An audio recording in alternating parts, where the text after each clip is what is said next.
Eu vou registrar um negócio aqui.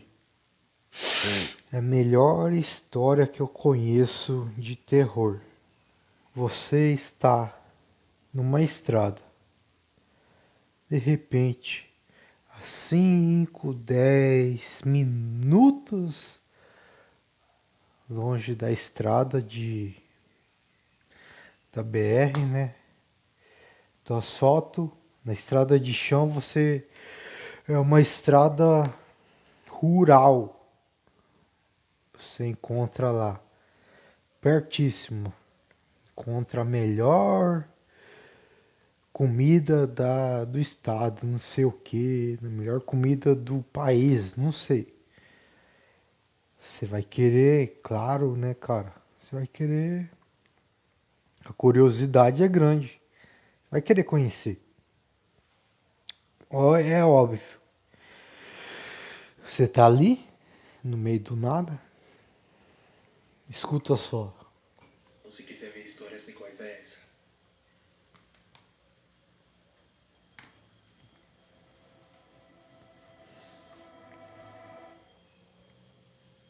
Ao norte de Manaus existe uma estrada que leva a Boa Vista. O trajeto é longo, pelo menos 10 horas de carro em alta velocidade. Ao longo dessa estrada é possível ver sítios, paisagens naturais, fazendas e animais selvagens, o que torna essa viagem tranquila e bela de se admirar. Porém, pouco depois de cruzar metade do caminho, você verá uma estradinha de terra batida que vira para a direita.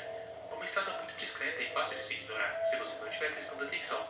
Ela foi feita para ser assim, pois quem vive nessa estrada não gosta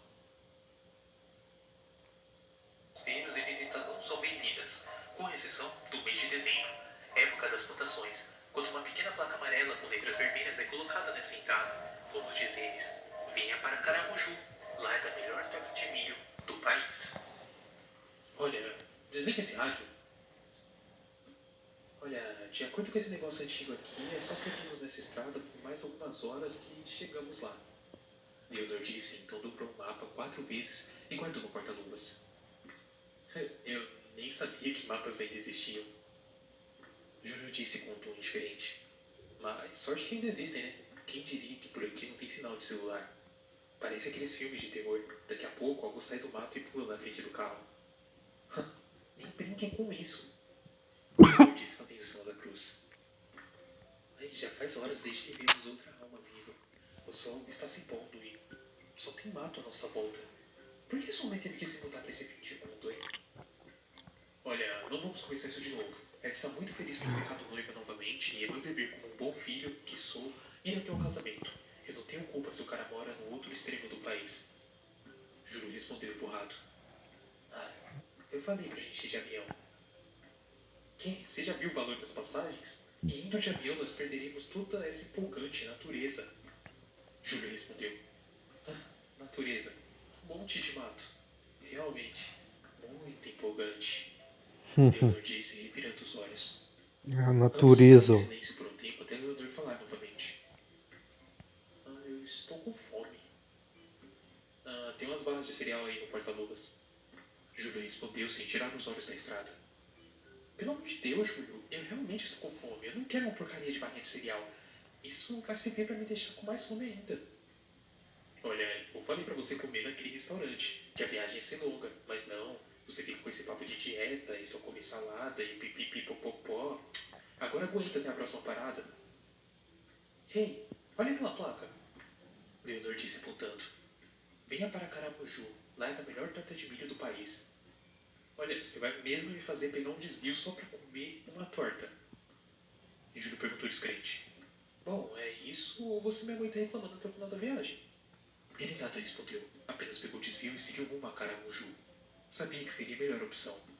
Bom, eu olhei o mapa mais cedo e eu não lembro de ter visto um lugar chamado Caramuju. E que nome estranho, diga-se de passagem. Júlio comentou.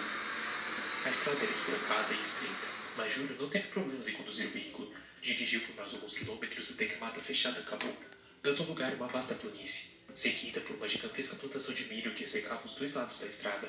Por onde se olhava, só via milho e mais milho. Nossa, veja quanto milho, Júlio. Você já tinha visto uma plantação tão grande assim? Olha, não que eu me lembre. Não é à toa que eles dizem ter a melhor torta de milho do país. Pelo visto, só se alimentam disso. Fora que eu também não vi nenhuma outra plantação até agora. Assim, continuaram por mais alguns minutos até chegarem a um pequeno vilarejo, com poucas casas espalhadas. Júlio estacionou próximo da casa maior e não havia ninguém do lado de fora. Então Ambos na desceram do estrada carro rural e só deram uma tem olhada nos milho. arredores. Tanto milho para tão poucas casas, eles devem vender para empresas, mas isso é estranho. Eu não vejo nenhuma máquina de colheita. Theodore falou. E não é só isso que é estranho. Olha esse solo. Júlio disse pegando um punhado de terra da plantação. É duro e seco. Em teoria, nada deveria nascer aqui. Eu me pergunto que tipo de fertilizante eles usam. Oh, temos visitas. Uma voz simpática disse dando um susto no casal. Há quanto tempo não temos visitas? A voz vinha de uma senhora que saía da casa principal. Ei, bom dia, senhora. Theodore disse sorrindo. Viemos pela torta de milho. Ah, vocês viram nossa placa? Jared, vem até aqui, nós temos visitantes. Pouco tempo depois, um homem já de idade avançada com uma expressão nojenta saiu da casa. Ele segurava um cachimbo. Veja, Jared, eles não são um casal lindo? Faz lembrar a gente quando era mais jovem. O Jared respondeu apenas um resmungo e deu uma baforada em seu cachimbo. Ora, não liguem para ele, é só um velho rabugento. Entrem, eu vou lhes servir uma grande fatia de torta. Preparei uma agora mesmo. Júlio e Leonor trocaram olhares. Algo não parecia certo, mas seria grosseria recusar um convite tão empolgado daquela pobre senhora. Por dentro, a casa era bem arrumada. Tinha uma aparência antiga, mas tudo estava perfeitamente ajeitado e em seu lugar. Vamos, me acompanhe até a cozinha. Eu vou preparar um café para tomarmos com a torta. A senhora disse. Ah, que cabeça minha, eu nem me apresentei. Eu me chamo Gertrudes. Esse é meu marido Jared. Nós temos 3 filhos, mas eles estão trabalhando na plantação. Daqui a pouco devem estar chegando. Eu me chamo Júlio. Essa é minha esposa Leonor. Estamos indo para o casamento da minha mãe, mas ficamos curiosos para provar a melhor torta de milho do país. Você não vai se arrepender. E de fato, é uma delícia. Nós comemos todos os dias e nunca enjoamos. Não é mesmo, Jared? Jared disse do canto da cozinha. Não parecia um homem de muitas palavras. Gertrude passava o café quando puxou no assunto. Vocês não têm filhos? Não, estamos considerando a ideia, mas achamos que ainda é um pouco cedo para isso. Júlio respondeu. Entendo, eu tive meu primeiro com 16 anos. Mas eram outros tempos, né? Hoje o mundo está tão avançado que não conseguimos mais acompanhar. Por isso viemos isolados aqui, longe de toda essa tecnologia e inovação. Só a sua família vive aqui? Júlio perguntou. Não, também tem os Bakers, os Leroy, Timotes. São todos nossos vizinhos e ajudam no mulheral. São uns amores. Você vai ver eles mais tarde. Gertrude disse enquanto serviu o café. Em seguida, passou uma xícara para cada um. Todos souberam um gole. O café estava delicioso, embora um pouco quente. Olha, na verdade não pretendemos ficar muito tempo. Júlio respondeu. Temos um longo caminho pela frente e o casamento é amanhã. Ah, querido, isso é realmente uma pena. Nós íamos te convidar para passar a noite. É perigoso dirigir durante a madrugada. Muitos animais cruzam aquela estrada, principalmente os caçadores noturnos. Gertrude disse. Mas eu entendo a pressa. Eu vou pegar a torta, só um segundo. E detenha nossos visitantes enquanto eu estiver fora, Jared. Jared não pareceu ter ouvido. O Silvio não deu a mínima, pois ficou calado o tempo todo dando baforadas no cachimbo e mantendo um olhar fixo no casal. Voltei, Gertrude disse, entrando na cozinha. Desculpe a demora, é que o forno fica lá fora. O Jared foi uma boa companhia? Claro, claro, Júlio respondeu. Que ótimo, sabe? Quando eu era jovem, a minha mãe ela era contra o nosso casamento. Mas eu sabia que o Jared era uma ótima pessoa, mesmo por trás de toda essa carranca. Ele é muito gentil e prestativo, sabe? Gentil até demais. Gertrude dizia alegre enquanto cortava a torta. A torta tinha uma bela aparência, e o cheiro era de abrir um apetite. Foi quando a porta da casa se abriu e 3 homens entraram. Não aparentavam ter mais do que 30 anos. Oh, eles chegaram. Crianças, temos visitas. Esse casal simpático viu a nossa placa e veio pela torta. Os 3 homens eram bonitos, de aparência saudável e pele ligeiramente pálida. Eram também muito corteses e deram a Júlio um firme aperto de mão enquanto o cumprimentavam. Com licença, será que eu posso usar o seu banheiro? Eu preciso lavar as mãos. Júlio perguntou. Claro, querido. Fica lá nos fundos. Última porta à direita. Gertrude respondeu. Júlio seguiu adiante pelo corredor estreito que Gertrudes havia indicado, quando algo chamou sua atenção. Pelo canto do seu olhar, ele viu que parecia ser parte de um calendário coberto por uma manta.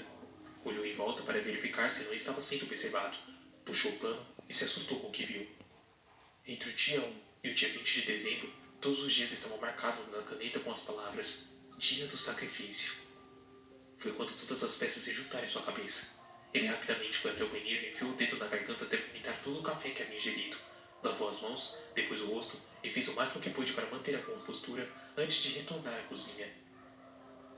Ei, você conseguiu achar o banheiro? Jesus perguntou enquanto viu retornando. Eu achei sim. Olha, eu peço as minhas sinceras desculpas, mas temos de voltar para a estrada. Como eu disse, ainda temos um longo caminho pela frente. Júlio respondeu. Ah, já? Vocês nem provaram da torta? Jesus respondeu indignado. Pode preparar para a viagem, por favor? Quanto eu fico te devendo? Perguntou abrindo a carteira. Uma pena, estávamos tão contentes com a visita de vocês. Pode ficar com a torta, é por conta da casa. Um presente por trazer essa velha um pouco de companhia. Gertrudes respondeu sorrindo. Leandro não entendia o que estava se passando, mas confiava no marido. Então, se levantou e seguiu junto com ele em direção à porta. Ei, muito obrigado por tudo. A senhora é muito gentil. Leandro disse indo embora. Ao entrar no carro, ela finalmente... Fazer um resumo. Eles estavam andando numa estrada, viram uma placa que ia ter um festival de milho lá, torta de milho. Desviaram, né? Que era perto, chegaram no local, totalmente isolado, só tinha uma casa, o resto era tudo plantação de milho. E eles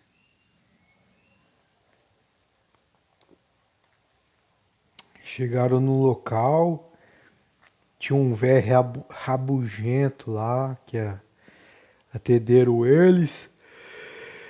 E ficou aquele clima lá de funeral, que tava acontecendo o festival do milho, não sei o quê.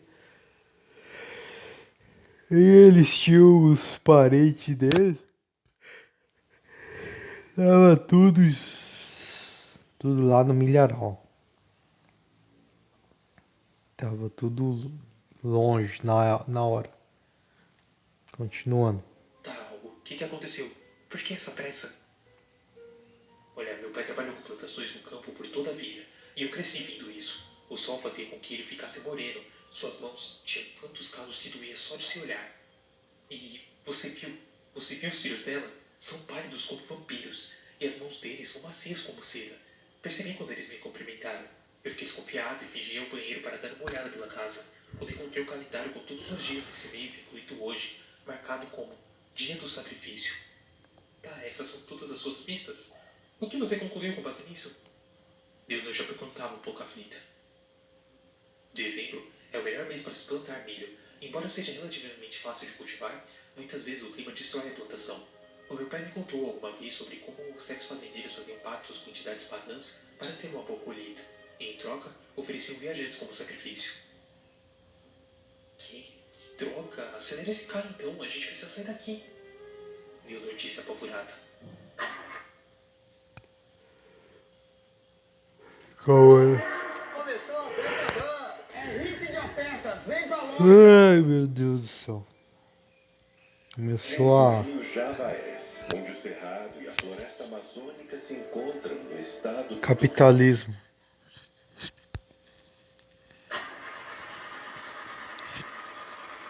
Mas por mais que Júlio tentasse, o carro não dava partida. O que foi agora? Leonor perguntou. Merda, o carro não tá ligando. Os filhos dela devem ter feito algo no motor. Amor, eu acho que tinha algo no café. Eu estou sentindo muito sono. Leonor falou. Droga, eu esqueci de te avisar. Você precisa vomitar agora. Enquanto tudo isso acontecia, os 3 filhos de Gertrude cercaram o carro e bateram no vidro. Ei, está tudo bem aí? Parece que você está com problema no carro. O desespero começou a tomar conta de Júlio. Principalmente depois que ele olhou para o lado e viu que Leonor havia dormido. Amigo, está tudo bem? Um dos rapazes perguntou novamente. Foi quando uma ideia correu pela mente de Júlio. Levemente, ele fechou os olhos, se encostou no banco e fingiu estar dormindo. Nossa, esse era inexistente. Finalmente ele apagou. Um deles falou. Realmente eu acho que ele desconfiou de algo, por isso ele saiu apressado daquele jeito. Que bom que você deu um jeito no motor dele antes de entrarmos. Agora, como que vamos tirar isso do carro? Tá trancado por dentro. É só quebrar o vidro, seu burro. Olha, não me chama de burro. Eu vou contar pra mamãe. Ora, parem de pina, seus idiotas, e amarrem os dois antes que eles acordem. Gertrude disse aparecendo com uma personalidade totalmente diferente. O casal foi carregado pelos irmãos até um galpão velho e escuro, onde foram amarrados na parede e deixados sozinhos. Ao perceber que não havia mais ninguém no local, Júlio abriu os olhos e olhou em volta. Não era possível ver muita coisa devido à escuridão densa. Amor? Amor, acorda! Júlio disse para Leonor, que não reagiu ao chamado. Ah, droga! As mãos do casal estavam amarradas em um gancho de carne, junto à parede. Júlio apoiou os pés na parede de trás da parede e deu um impulso para frente, numa vã tentativa de se soltar do gancho. Tentou umas 2, 3 vezes até perceber que era uma tarefa impossível. Quem tinha feito esses nós realizou muito bem o trabalho, e eles não se soltariam tão facilmente. Foi quando, de súbito, a porta do galpão se abriu. E através da luz do luar foi possível ver Gerald, um velho rabugento. Ele segurava uma faca tão grande que parecia aquelas facas de açougueiro. O seu olhar era moribundo, e com passos lentos, ele começou a se aproximar do casal. Droga, droga, droga! Júlio disse enquanto ele batia fortemente, mas era em vão. Seu destino ainda estava selado. Morreria ali, de forma bárbara e cruel. Quando Gerald chegou próximo o suficiente para que Júlio pudesse sentir sua respiração, toda a vida dele passou diante dos seus olhos. O filho que nunca teve, as brigas constantes, os arrependimentos. Agora tudo era tão claro. Se de alguma forma ele escapasse dali, faria tudo diferente e daria mais valor à vida. Mas essa parecia ser uma tarefa impossível. A morte iminente o aguardava. Gerald ergueu a faca e Júlio fechou os olhos, esperando pelo pior. Foi quando algo inacreditável aconteceu. As cordas que prendiam as mãos de Júlio se soltaram e seu corpo caiu pesadamente no chão. Gerald havia cortado as cordas. Olha, você é muito forte por ter vomitado o café. Gerald disse com forte sotaque enquanto cortava as cordas de Leonor.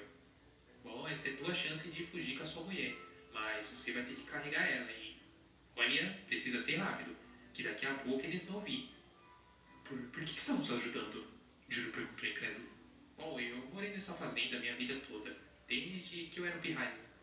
Meu pai me ensinou o valor do trabalho duro. A gente não tinha muito, é verdade, mas a gente sempre foi honesto. Até que meu pai morreu e eu casei. Gertrude parecia uma boa mulher, mas ela era praticamente da magia do demônio e assumiu o controle das minhas terras. Hoje, eu sou refém da minha própria família. E todos os anos eu vejo gente nova como vocês sendo sacrificada em troca de milho. Eu gosto disso não, mas se eu abrir a boca, ela me sacrifica junto dos meus filhos. Quando eu percebi que você tinha vomitado o café, eu vi a chance de acabar com esse pesadelo. Então foge, filho, foge. Foge e chama as autoridades. O velho disse, provando o ativo argumento de que as aparências realmente enganam. Mas venha conosco, vamos fugir junto, você não precisa ficar aqui. Júlio disse enquanto colocava Leonor sobre o próprio ombro. Eu sou velho demais para fugir, meu filho. Eu só atrasaria vocês. Chama as autoridades que eles me salvam desse pesadelo. Agora vai, não olha para trás, só vai. Obrigado, obrigado, Júlio disse, e ia saindo enquanto Jared chamou uma última vez, dizendo: Só, por favor, não entra no meiaral. O demônio vive lá dentro. Certo, obrigado novamente, Júlio disse, e saiu correndo o mais rápido que conseguia pela estrada de terra da qual havia vindo. Era noite de lua cheia, então o caminho era bem iluminado. Não tinha ninguém por perto, mas havia 3 carros estacionados em frente à casa principal. As luzes estavam acesas lá dentro. Vai ficar tudo bem, amor, eu vou te proteger, Júlio disse para Leonor, desacordada em seu ombro. Silenciosamente, o Júlio caminhou até os carros, mas todos estavam sem a chave. Só lhe restava uma opção: correr. O pobre homem correu e sentiu as pernas doerem. À sua volta havia apenas milho e mais milho, mas à sua frente o caminho era limpo. Vez ou outra escutava estranhos grunhidos inumanos vindos do milharal, e lembrou da frase que Gerald disse para ele: Só não entra no milharal, o demônio vive lá dentro. Só pensar nisso, seu corpo sentia mais adrenalina, o que tornava possível sua corrida contínua, que em circunstâncias normais seria quase que impossível. Foi quando ele escutou Gertrudes gritando de longe. Ela percebeu que eles tinham fugido. Vamos atrás deles agora! Júlio acelerou ainda mais a corrida enquanto sentia o joelho estalar. Ao longe, foi possível ouvir o som de motores sendo ligados. Em breve, os carros entrariam em cima deles e havia ainda um longo caminho pela frente. Meu Deus, me ajuda! Júlio fez a pressa enquanto corria, desesperadamente. Um pensamento da Skill ecoou pela sua cabeça por alguns segundos, de que seria possível escapar se abandonasse sua esposa. Mas Júlio afastou esse pensamento. Ou eles escapariam juntos, ou morreriam juntos. Poucos segundos depois, a luz de um farol atingiu as costas dele. Os carros estavam se aproximando. Ah, eu achei o filho da mãe! Alguém gritou. Júlio não tinha mais escolha, e num gesto de desespero, saltou em meio ao mineral, camuflando-se em meio das incontáveis espigas de milho. Os carros pararam de súbito. Mãe, ele entrou no mineral, um dos filhos de Gertrudes disse. Então eles nos pouparam o trabalho. Agora é só deixar a besta se alimentar. Patrulhe a estrada para garantir que eles não vão sair. Eu vou voltar para ter uma séria conversa com a Janet. Gertrudes resmungou. Júlio não tinha mais noção de direção. As espigas de milho chegavam a 2 metros de altura e bloqueavam toda a sua visão dos arredores. Como se não bastasse, sentiu seu joelho estalar novamente e, em seguida, foi tomado por uma lenta dor pontiaguda que o fez desabar. Algo em sua perna havia se rompido. O corpo de Leonor caiu próximo a ele. Júlio mordeu fortemente os lábios para segurar o grito de dor e sentiu o gosto metálico de sangue em sua boca. Júlio? Era a voz fraca de Leonor falando. O que está acontecendo? Onde estamos? Ai, graças a Deus você acordou. O efeito tranquilizante deve estar passando. Consegue ficar de pé? Júlio perguntou, sentando-se ao lado de sua mulher. Eu não sei, eu me sinto estranha. O que aconteceu? Não há tempo para explicar. A gente precisa sair daqui. Eu acho que meu joelho está quebrado. Não consigo esticar a perna. Júlio disse, passando a mão sobre o joelho, que agora inchava e latejava. Com muito esforço, Leonor lutou para se colocar em pé. Sentia sua mente sonolenta e seus movimentos eram letárgicos. Vem, se apoia no meu ombro. Vamos sair daqui. A mulher disse, ajudando Júlio a se levantar. A dor era intensa. E ele tentava segurar o grito novamente quando se esforçou para ficar de pé. Foi quando ouviu um rugido estranho atrás deles. Não parecia humano, tão pouco animal. Era algo que não deveria existir nesse mundo. O que é isso? Leonor perguntou assustada. Olha, não se preocupe. Apenas vamos. Júlio respondeu, e ambos caminhavam vagarosamente sem rumo, perdidos em meio ao milho. Atrás deles, as espigas de milho se moviam violentamente, como se algo gigantesco estivesse passando por elas. Poderia facilmente ser confundido com um carro, se não fosse pelo tenebroso rugido que emitiu novamente. Júlio, tem algo nos seguindo. Leonor disse desesperada. Ignore, apenas continue, não olhe para trás. Júlio respondeu, lágrimas de pavor escorriam pelo seu rosto. A cada segundo, a coisa se aproximava mais. Seu rugido era mais audível e sua tenebrosa presença era mais perceptível. Com lágrimas nos olhos, Leonor disse: Me desculpe, me desculpe. Me desculpe. Pelo quê? Não fale bobeiras, mulher. Nós vamos sair dessa. Júlio respondeu, tentando esconder o pavor. Foi quando o pedido de desculpas feito por Leonor fez sentido. Num gesto rápido e feroz, ela chutou ferozmente o joelho ferido de Júlio, que dessa vez não conseguiu segurar o grito e caiu agonizando de dor. Me desculpe. Leonor disse uma última vez antes de sair correndo, deixando seu marido para trás. Júlia estava agonizando de dor enquanto segurava a perna ferida. Maldita! Júlio sussurrava em meio de urros de dor. Foi quando sentiu uma baforada quente e cochila podre em seu rosto. Ele sabia que se abrisse os olhos, veria uma criatura dantesca tirada do próprio pesadelo possível. E numa escolha sábia, decidiu morrer na escuridão de suas próprias pálpebras. Leonor corria e chorava, seu coração doía e sua mente surtava. Medo, dor, tristeza. Leonor sabia que passaria o resto da vida se culpando pelo que fez, mas ela não teve escolha. Em circunstâncias normais, jamais deixaria Júlio para trás, mas ela estava grávida. Estava mantendo o segredo para fazer uma surpresa ao marido, depois da viagem. Agora, ele nunca receberia as notícias. Mas ela precisava sobreviver, para que seu filho sobrevivesse. Ao longe, escutava os gritos de terror e agonia de Júlio, e sentia a própria alma sendo consumida pela culpa, mas continuava a seguir em frente, até que os gritos cessaram e ela sabia que o pior tinha acontecido. Foi quando avistou de longe, entre centenas de espigas de milho, os faróis acesos de um carro. Ei, aqui! Socorro! Socorro!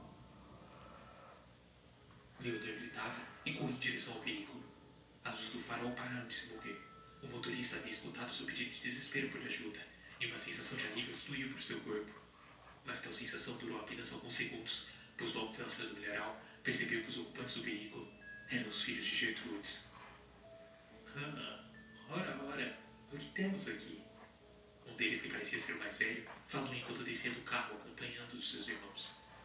Onde está o seu marido, querida? A besta já fez a sua primeira vítima à noite? Droga! Leonor gemeu. Não fique assustada, querida. Não vamos te machucar. Só vamos nos divertir um pouco com você. Então, jogá-la de volta para a besta. Ei, a mamãe não vai gostar de saber disso, falou o terceiro irmão, que parecia ser o mais novo. Olha, vamos apenas jogá-la no milharal. A mamãe não precisa ficar sabendo de nada, seu estúpido. Agora, deixa eu te segurar ela. O irmão mais velho respondeu dando um tapa na cabeça do mais novo. Logo em seguida, os dois irmãos seguraram ela pelos braços, enquanto o terceiro desabotoava a calça. Calma, princesa. Vai ser rápido. Você vai gostar. Os olhos do homem à sua frente estavam tomados pelo luxúria e malícia. E quando tudo parecia perdido, um rugido assustador veio do mineral, bem próximo a eles, e as espigas começaram a se dobrar, indicando que a besta vinha em sua direção. Droga! O irmão mais velho disse. E o olhar de luxúria deu lugar a uma expressão de puro terror. Corram!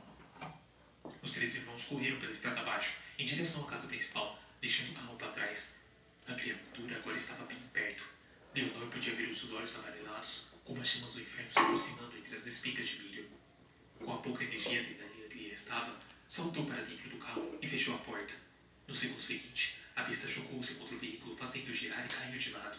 A cabeça de Leonor bateu violentamente contra o vidro da janela, fazendo com que ela desmaiasse.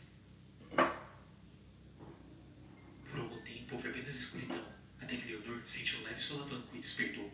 Sentiu que estava sendo arrastada, e sua perna direita doía fortemente. Logo que abriu os olhos, se arrependeu de ter olhado. Quem estava arrastando ela para dentro do mineral era Júlio. Ele estava levando ela como oferenda para a besta, em troca da sua vida. Leonor tentou se desculpar e falar até mesmo do bebê, mas ela não conseguiu, pois estava com a boca amarrada com um pedaço da camiseta de Júlio.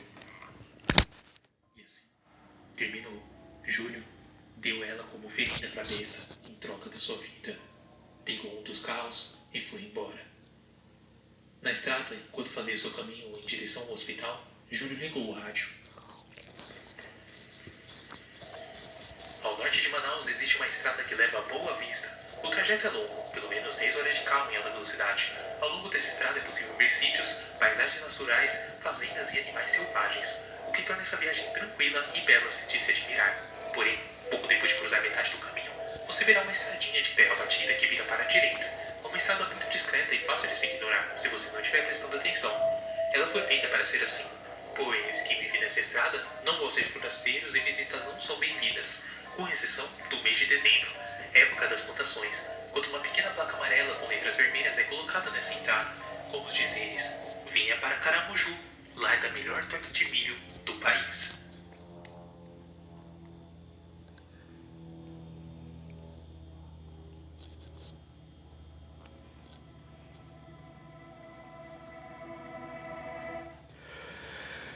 É, mano. A melhor torta de milho do país. Tinha uma que eu nunca mais encontrei, né?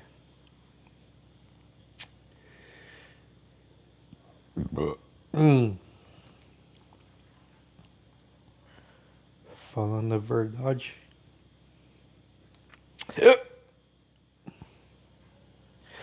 Me dando soluço. Coluço, falando até errado.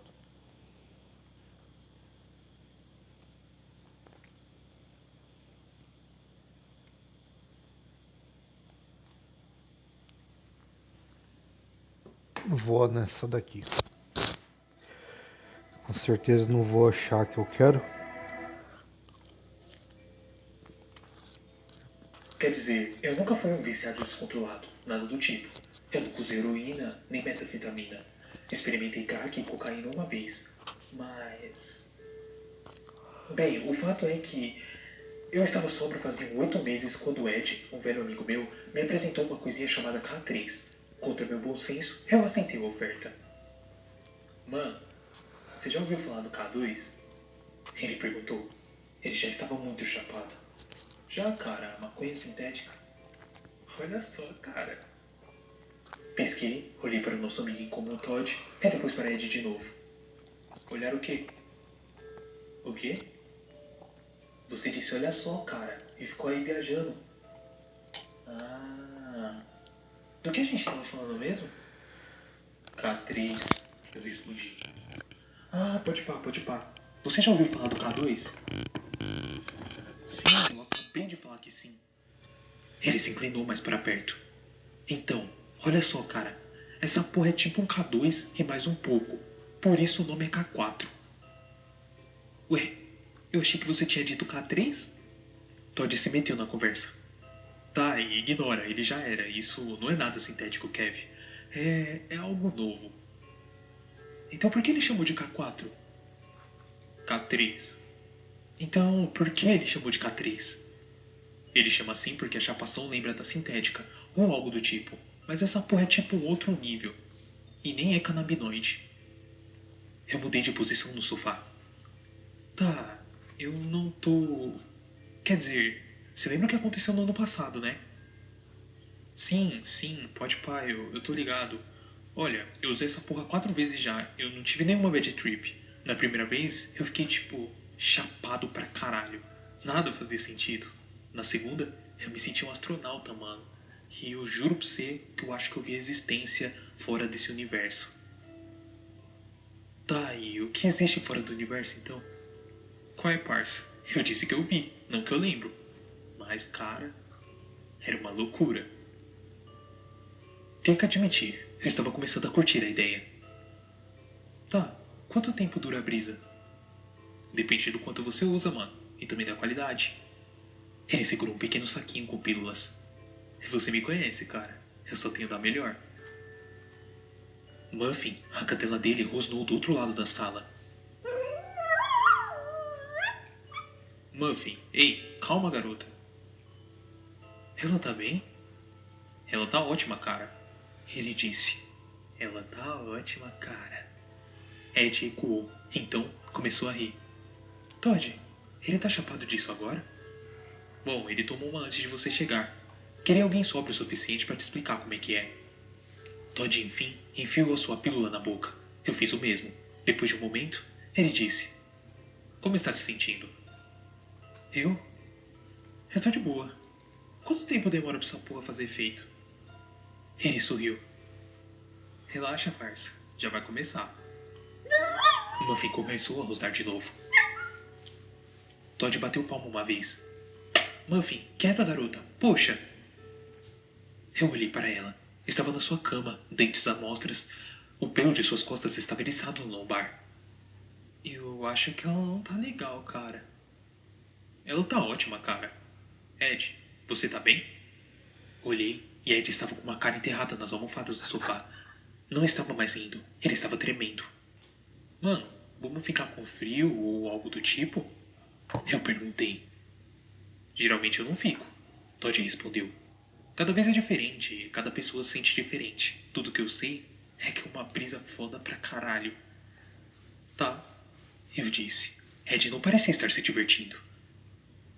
Cara, ele não parece estar se divertindo muito. Eu falei. Bem, você sabe como seus amigos são às vezes, querido. Minha mãe disse. Eu sei, mãe. Quê? Eu disse que eu sei, mãe? Eu não sou a sua mãe, disse Pastor Lewis. Ah, foi mal, eu respondi. Se inclinou do lugar onde estava Todd antes. Parecia preocupado, desapontado. Estava com os cotovelos apoiados nos joelhos e as mãos apertadas entre eles. Kevin, você sabe que não devia estar fazendo isso. Eu sei. Especialmente depois do que aconteceu no ano passado.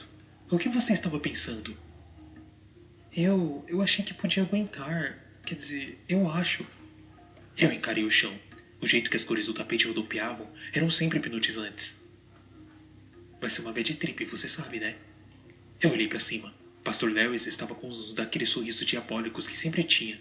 Eu franzi as sobrancelhas. Que? Vai ser uma bad trip, disse de novo, com uma voz mais profunda. Todd disse que todas as viagens dele tinham sido divertidas, mas não quer dizer que não se pode ter uma ruim. Ah, Pastor Lewis, não fala desse jeito. Mano? Quem diabos é Pastor Lewis? Pastor Lewis falou com a voz de Todd. Eu pesquei. Todd estava ali sentado, olhando para mim como se eu tivesse enlouquecido de vez. Pigarreei, mas não sentia minha garganta. É meu pastor de muitos anos atrás. Muffy latiu de sua cama. Era ensurdecedor, um latido meio alienígena, ressoante, roubo escuro. Eu olhei para ela, ela olhou para mim, e latiu de novo, mas dessa vez não abriu o focinho para isso. Uou! Eu suspirei. Que? Todd perguntou. Ele estava engatinhando no teto, olhando para mim de um jeito que parecia que seu pescoço estava quebrado. Mano, é irado o jeito que a sua cadela consegue latir sem mexer a boca. E dá pra você sentar? Você tá me apavorando. Ah, foi mal. Pastor Lewis disse antes de se sentar e virar Todd de novo. Então, Todd começou a rir histericamente.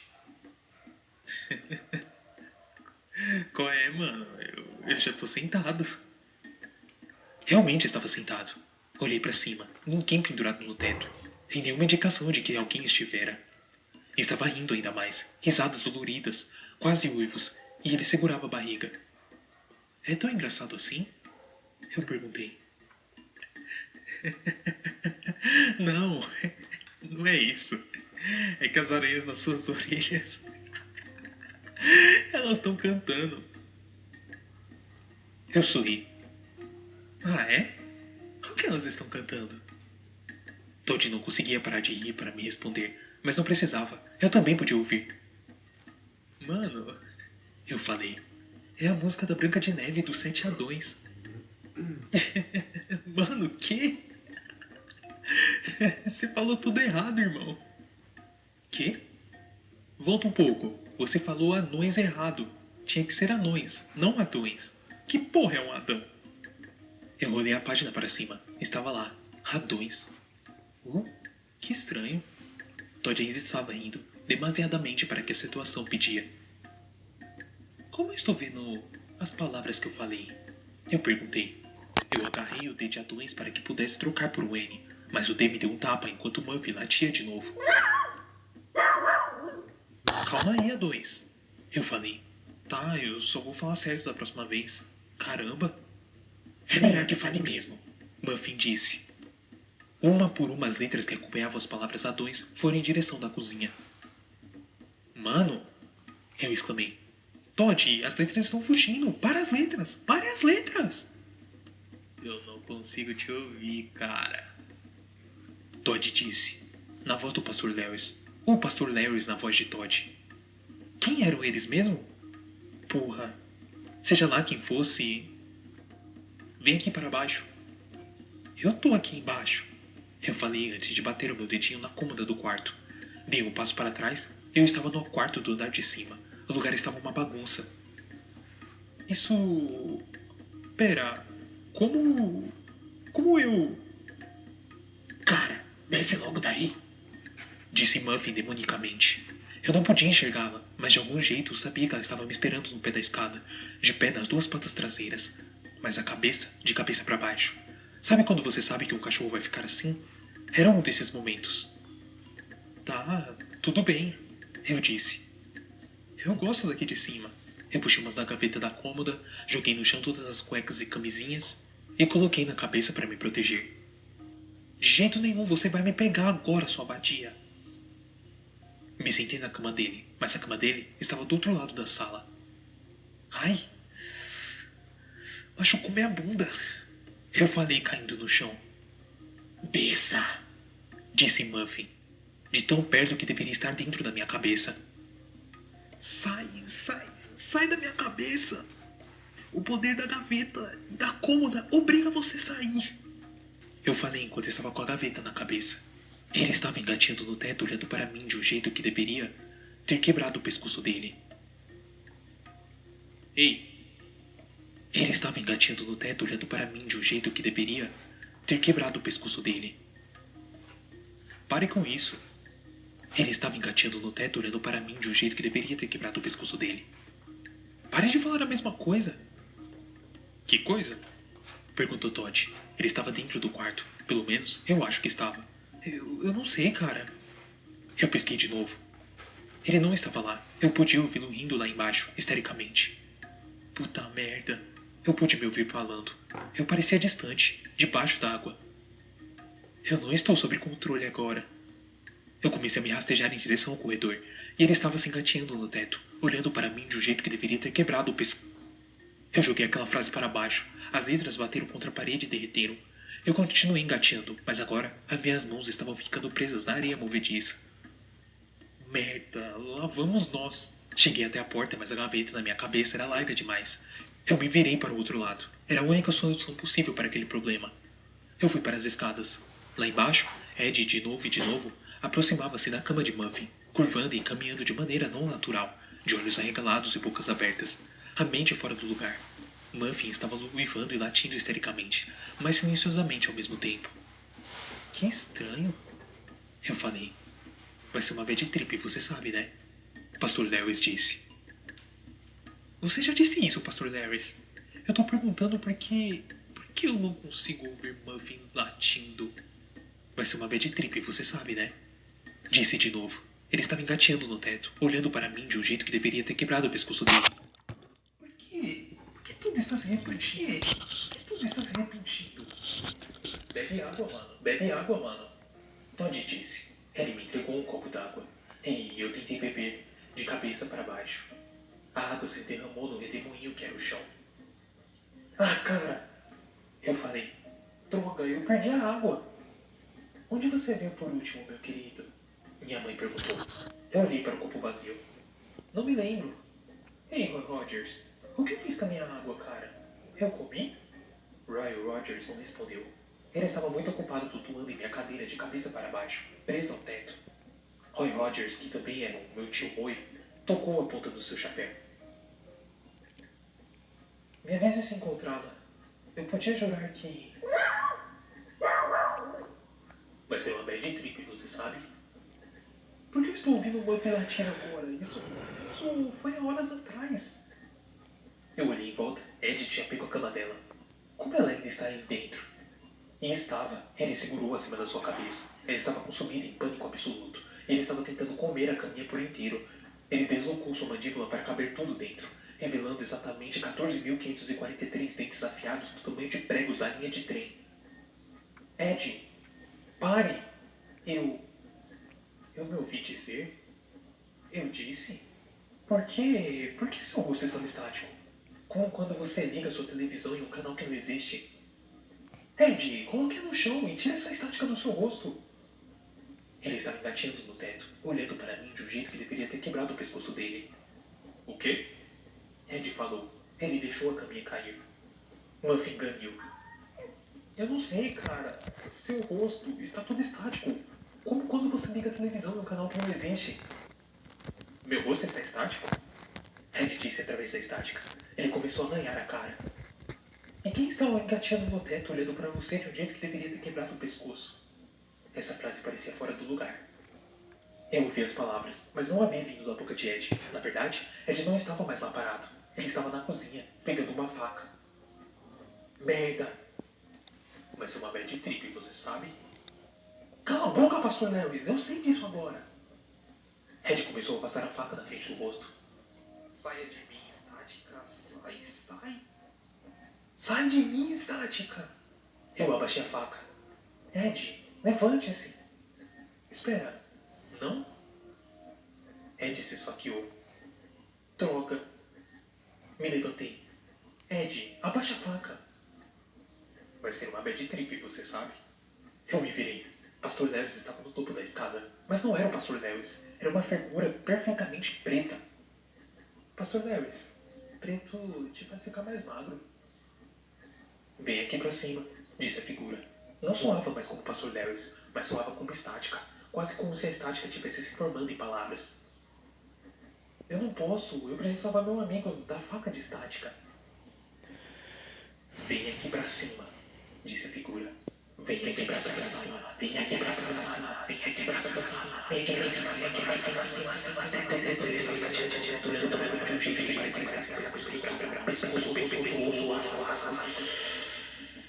Mano, que diabos, o Pastor Lewis? Ele está embatendo no teto, olhando para mim de um jeito que parecia estar com o pescoço quebrado. Percebi que estava caindo. Chega! E estava calor. Seja lá onde esse túnel infinito se localizava, era escuro e quente. Essa é uma péssima combinação. Normalmente não é? Eu não estive em muitos lugares escuros e quentes, mas, tendo experienciado agora, posso dizer que é muito pior que lugares claros e frios. Socorro! Eu tô caindo? Pera. Eu tô caindo? Agora eu vi as luzes vindo do outro lado do buraco. Venha para cima, disse uma única voz de trás de mim, que era tanto de Todd quanto de Pastor Lewis, quanto de Ed e quanto da minha mãe ao mesmo tempo. Isso não é uma bad trip, Kelly. A voz continuou. É real, e você sabe disso. O que você acha que era real? Era a viagem, tempo, espaço. Aquilo era tudo uma ilusão. Isso aqui é o que existe atrás do véu. Isso aqui é o vazio que existe fora do universo. Isso é o vazio que te aguarda no final. Não! Caindo, coloque-o de pé, suba as escadas e tire isso da cabeça dela. Suba as escadas e se junte à estática. Estática, estática.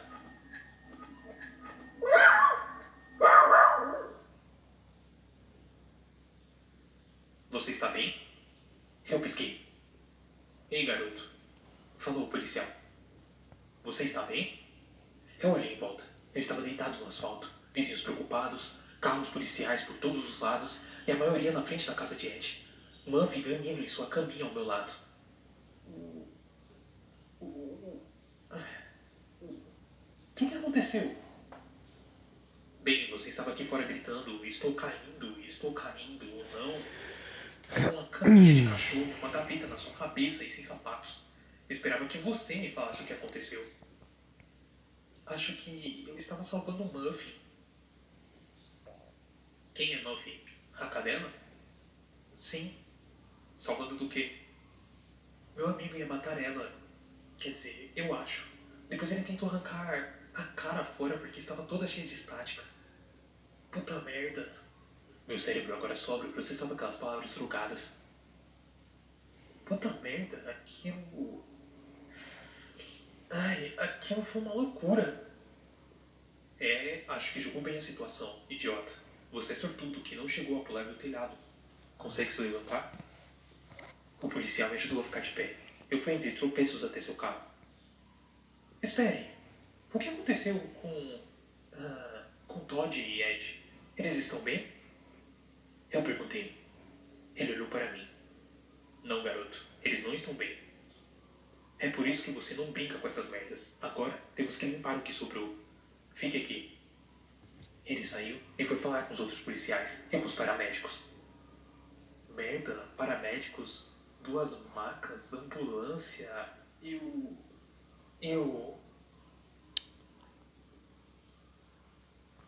Voltei a mim 36 horas depois na minha própria cama. Descobri depois que Ed tinha arrancado com sucesso a estática do seu rosto e o resto do rosto junto. E a última vez que ouvi falar de Todd, ele estava em uma camisa de força. Muffin foi para um abrigo de cães e depois foi adotada por uma nova família. Então, pelo menos houve um final feliz para alguém. E eu? Me falaram que o efeito nunca passaria. Eu não acreditei nessas palavras no começo. Quer dizer, quem acreditaria? E como se processa esse tipo de informação, sabe? Porra, eu sei lá. Tudo que eu sei é que a figura ainda está parada no final do meu corredor pedindo para que eu me junte a ele. E o pior de tudo isso é que eu ainda escuto a merda da estática. É, mano. Fodeu você.